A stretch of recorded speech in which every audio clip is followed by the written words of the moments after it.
एक पल के लिए अपनी आंखें बंद कीजिए और सोचिए कि आपको पूरा यकीन है कि आप जो कुछ देखते हैं, सुनते हैं और सोचते हैं वो सब सच है। शायद आपको लगेगा हाँ, लेकिन अगर मैं कहूँ कि आपका दिमाग आपको हर दिन धोखा देता है और सबसे हैरानी की बात, आपको इसका पता तक नहीं चलता। हम सोचते हैं कि हमारी आंखें दुनिया को जैसी है वैसे ही दिखाई देती है, लेकिन सच्चाई इससे अलग है। हमारी आंखें सिर्फ इंफॉर्मेशन कलेक्ट करती है। उस इंफॉर्मेशन की मीनिंग को निकालकर हमारे दिमाग को यह तय करना पड़ता है कि हम रियलिटी में क्या देख रहे हैं। यानी हम सिर्फ दुनिया को नहीं देखते हैं, हमारा दिमाग उसकी एक तस्वीर बनाता है। जब इंफॉर्मेशन अधूरी होती है तो हमारा दिमाग उस खाली जगह को खुद भर देता है। मान लीजिए रात में आपको झाड़ियों में कुछ हिलता हुआ दिखाई देता है। आप तुरंत सोच सकते हैं वहाँ कोई जानवर होगा, लेकिन जैसे ही करीब जाते हैं तो पता चलता है कि वहाँ पर जानवर नहीं, सिर्फ हवा से हिलती हुई एक शाख थी। आपकी आंख ने इस हलचल को देखकर अपने दिमाग में खुद से एक स्टोरी बना लिया। आपकी आंखों ने केवल हलचल देखी, बाकी की कहानी आपके दिमाग ने बना दी। लेकिन सवाल ये है कि हमारा दिमाग ऐसा क्यों करता है? क्योंकि उसका पर्पस हर चीज को बिल्कुल सही समझना नहीं, बल्कि हमें तेजी से फैसला लेने और खतरे से बचाने में मदद करता है। लेकिन इसी प्रक्रिया में हमारी आंखें भ्रमित हो सकती है, हमारी यादें बदल सकती है और हमारे फैसले भी प्रभावित हो सकते हैं। तो आखिर में हमारा दिमाग हमें कितनी बार धोखा देता है जब हमारी ही आंखें हमें ही गलत चीज दिखाने लगती है।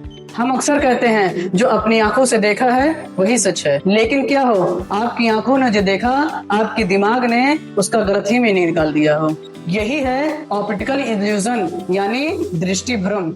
इसमें वस्तु हमारे सामने होती है लेकिन हमारा दिमाग उसे कुछ और ही समझ लेता है। कभी कभी एक ही तस्वीर को देखकर एक व्यक्ति कुछ देखता है और दूसरा व्यक्ति बिल्कुल अलग देखता है। तस्वीर नहीं बदलती, बदलता है केवल हमारे दिमाग में अर्थ निकालने का तरीका।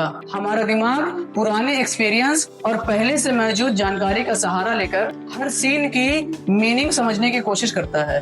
अब इससे भी अधिक रोचक बात सुनिए, जब किसी वस्तु का कुछ हिस्सा छुपा हुआ होता है तो भी हमें पूरी वस्तु दिखाई देती हुई नजर आती है। क्यों? क्योंकि हमारा दिमाग अधूरी जानकारी को जोड़कर पूरी तस्वीर बना देता है। यानी कभी कभी हमारी आंखों ने जो देखा ही नहीं, हमारे दिमाग उसे भी पूरा कर देता है। इसका मतलब ये नहीं कि हमारी आंखें खराब है। आंखें हमें इंफॉर्मेशन देती है और उस इंफॉर्मेशन की मीनिंग हमारा दिमाग बनाता है। इसलिए हम दुनिया को सिर्फ आंखों से नहीं देखते हैं, बल्कि अपने दिमाग के जरिए उसे समझते हैं। लेकिन अगर दिमाग हमारी आंखों की मिली जानकारी को बदल सकता है तो क्या वो हमारी यादों को भी बदल सकता है?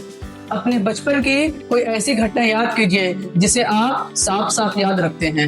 आपको लगता है कि आपको पता है वहाँ कौन था, क्या हुआ था और आपने क्या महसूस किया था। लेकिन अगर मैं कहूँ आपकी सबसे पक्की याद भी पूरी तरह सही नहीं हो सकती, क्योंकि हमारा दिमाग कैमरे की तरह महफूज नहीं रख सकता। जब हम पुरानी घटना को याद करते हैं तो हमारा दिमाग उस मेमोरी को फिर से बनाता है। इस दौरान हमारे प्रेजेंट एक्सपीरियंस और बाद में मिली जानकारी उस पुरानी याद को प्रभावित कर सकती है। यानी हर बार याद करने पर हमारी मेमोरी थोड़ी बदल सकती है। मान लीजिए आपको किसी घटना का केवल थोड़ा सा हिस्सा याद है, बाद में कोई व्यक्ति आपको उस घटना के बारे में कुछ नई बात बताता है। धीरे धीरे आपके दिमाग में वो नई जानकारी भी पुरानी यादों का एक हिस्सा बन जाती है और कुछ वक्त के बाद आपको ये विश्वास हो जाता है कि आपने वो बात खुद देखी थी। इसे फॉल्स मेमोरी कहा जाता है, यानी झूठी यादें। सबसे हैरानी की बात यह है कि फॉल्स मेमोरी भी हमें बिल्कुल सच लग सकती है, लेकिन सिर्फ विश्वास होना उस बात के सच होने का प्रमाण नहीं है। इसीलिए याद रखिए, याद होना और सच होना दो अलग बातें हैं। लेकिन यादों से भी खतरनाक है डर। डर के वक्त हमारा दिमाग कैसे धोखा देता है। इमेजिन कीजिए कि आप रात में अकेले घर लौट रहे हैं, अचानक पीछे से किसी चीज के गिरने की आवाज आती है। आप रुक जाते हैं, दिल तेजी से धड़कने लगता है और आपकी सांसें तेज हो जाती है। लेकिन आपने अभी तक देखा भी नहीं कि वो आवाज किस चीज की थी। फिर भी आपका शरीर खतरे के लिए तैयार हो जाता है। क्यों? क्योंकि आपका दिमाग संभावित खतरे को देखते ही आपके शरीर को सावधान कर देता है। डर के वक्त हमारे शरीर में कई बदलाव होने लगते हैं। दिल तेज धड़कने लगता है, सांसें तेज हो जाती है और हमारे मसल्स एक्टिव हो जाते हैं और हमारा ध्यान पूरी तरह खतरे पर चला जाता है। इसे फाइट और फ्लाइट रिस्पॉन्स यानी लड़ो और भागो प्रतिक्रिया कहा जाता है। ये हमारे बॉडी की नेचर सर्वाइवल सिस्टम है, लेकिन यही सर्वाइवल सिस्टम हमें कभी कभी भ्रमित भी कर सकती है। अंधेरे में पेड़ की परछाई, दूर खड़ी कोई इमेज या अचानक से कोई आई आवाज हमें खतरे जैसे लग सकती है, क्योंकि प्रॉब्लम सिचुएशन में हमारा दिमाग हमेशा सावधानी की ओर झुकता है। यानी कभी कभी खतरा ना होने पर भी हमारा दिमाग खतरे की कल्पना कर लेता है। डर हमारा दुश्मन नहीं है, कई बार यही डर हमें वास्तविक खतरे से बचाता है। लेकिन जब दिमाग बार बार संभावित खतरे की कल्पना करने लगे तो डर हमारी सोच को भी प्रभावित कर सकता है। और यहीं से एक और प्रॉब्लम शुरू होती है, ओवर थिंकिंग। क्या आपने कभी किसी छोटी बात को इतना ज्यादा सोचा है कि वो आपके दिमाग से निकल ही ना पाई हो? ओवर थिंकिंग हमारे दिमाग के साथ क्या करता है? क्या कभी ऐसा हुआ है कि एक छोटी सी बात आपके दिमाग में बार बार घूमती रही? मैंने ऐसा क्यों कहा? कहीं कुछ गलत हो गया तो? वो मेरे बारे में क्या सोच रहा होगा? आप जानते हैं कि बार बार सोचने से कोई समाधान नहीं निकल सकता, फिर भी आपका दिमाग उस विचार को नहीं रोक पाता। इसी को ओवर थिंकिंग कहा जाता है। अगर आप ओवर थिंकिंग के बारे में और भी ज्यादा जानना चाहते हैं तो हमारे चैनल पर विजिट करें, वहाँ पर मैंने ओवर थिंकिंग को और भी अच्छे तरीके से एक्सप्लेन किया है।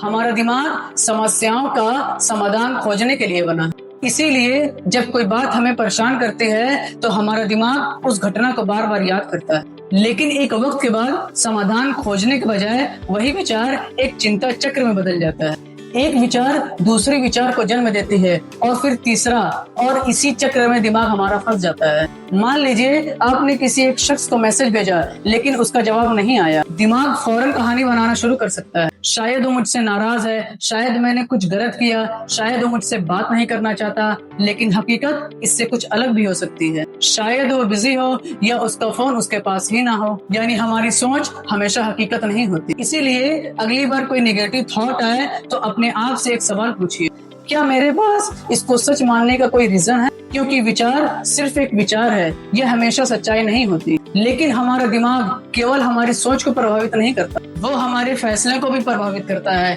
हम बार बार गलत फैसला क्यों लेते हैं? हम हर दिन न जाने कितने फैसले करते हैं, क्या खरीदना है, किससे दोस्ती करनी है और किस पर विश्वास करना है।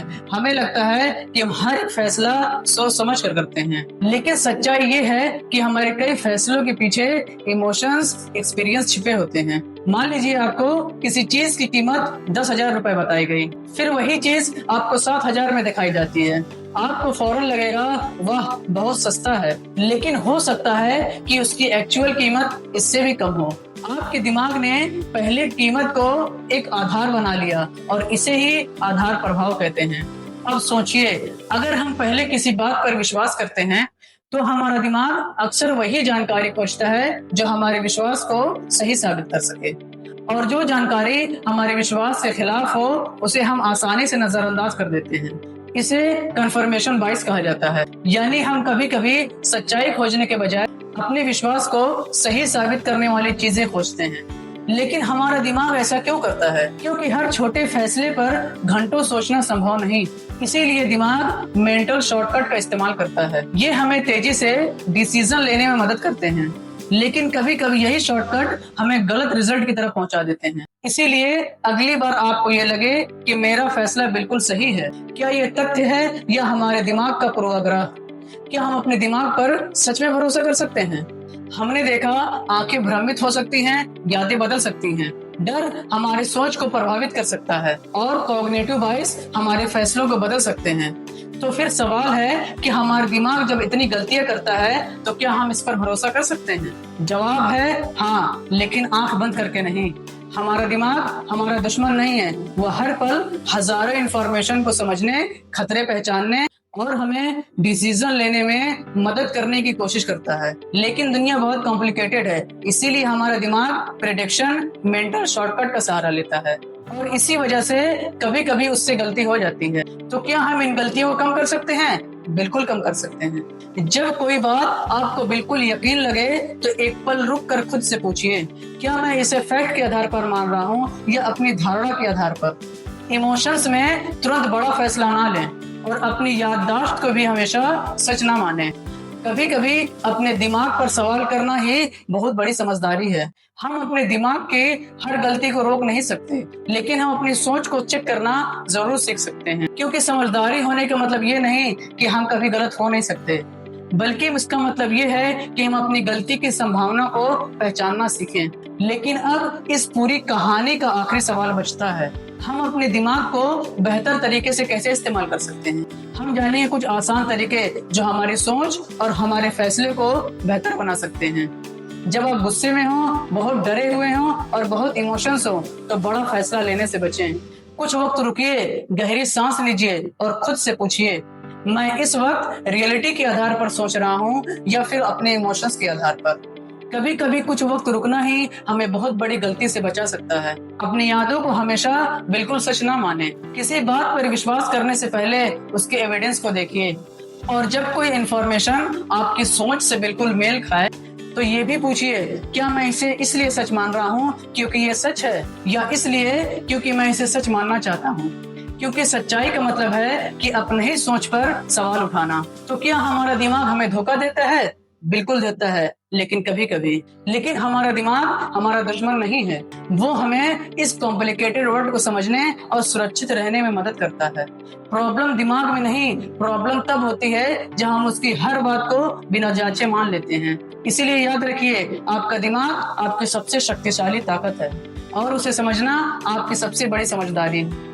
अगर आपको ये वीडियो पसंद आई तो चैनल को लाइक कीजिए, सब्सक्राइब कीजिए और कौन सी बात आपको सबसे हैरान करने वाली थी उसका कमेंट जरूर करें।